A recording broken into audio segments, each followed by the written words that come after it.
Well, good morning. Yeah, it's really me, XCT. Didn't take a shower this morning.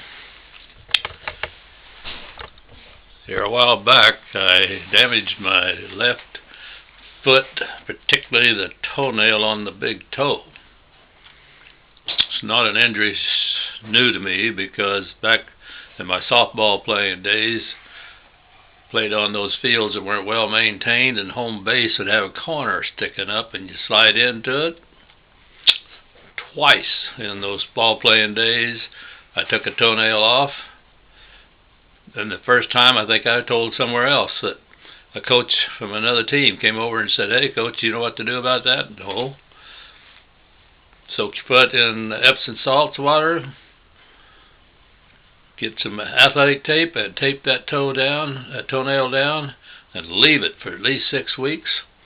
And then when you take it off, that toenail will be ready to come off, and you'll have a new toenail underneath. Be soft, but you'll have a new toenail.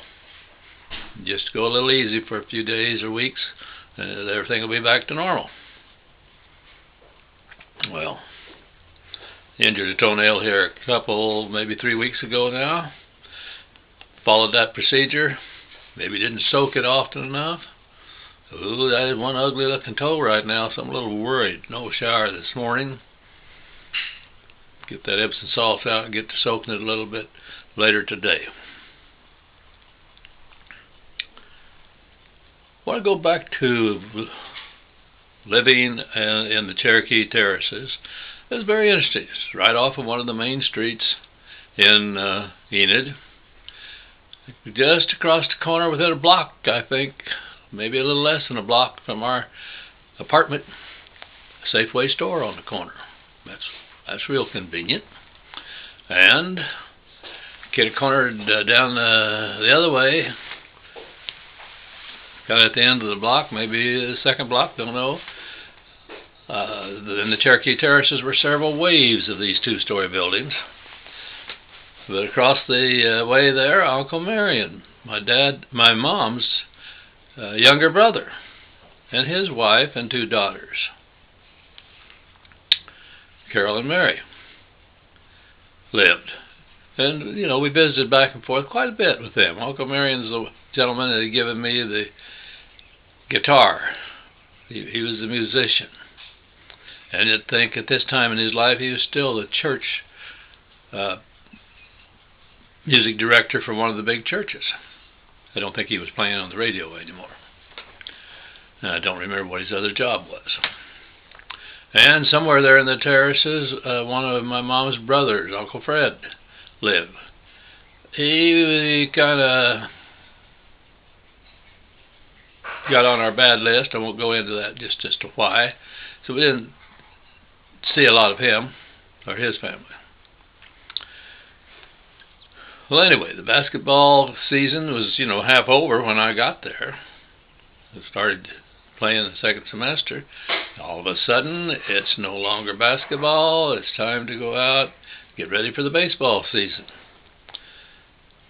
And it's dumb to be called a liar by your older brother and put down by your older brother so much over the years that you find yourself here at 80. Glad to say that I have a clipping from the Enid paper indicating that the Haymakers, we were the Phillips University Haymakers, baseball team would be having its first scrimmage game next week, and name the likely players at first and second and third and so on. And got down to right field and said the right fielder will either be Dean Riggs or another young man that they mentioned. So I'd either made that team or was going to play quite a bit as a first substitute for somebody who needed relief. But by then, Donna's really looking like we're going to have a baby any day. That's sinking in on me. What the heck are you doing playing ball, basketball, and now baseball? You're about to be a father. You need to be more responsible. You don't have any business out here whiling away your hours playing games. You need to get a job. So I talked to the coach and said, I think maybe I better drop out.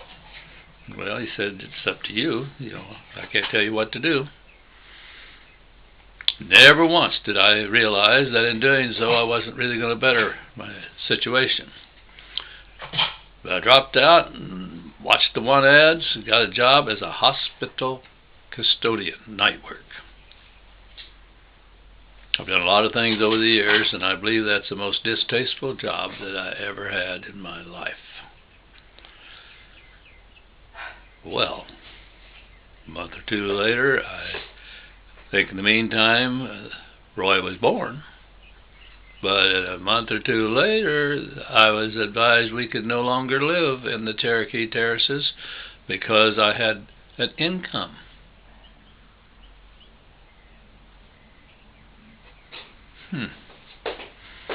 Well, it never occurred to me that maybe the smarter move was to quit having an income.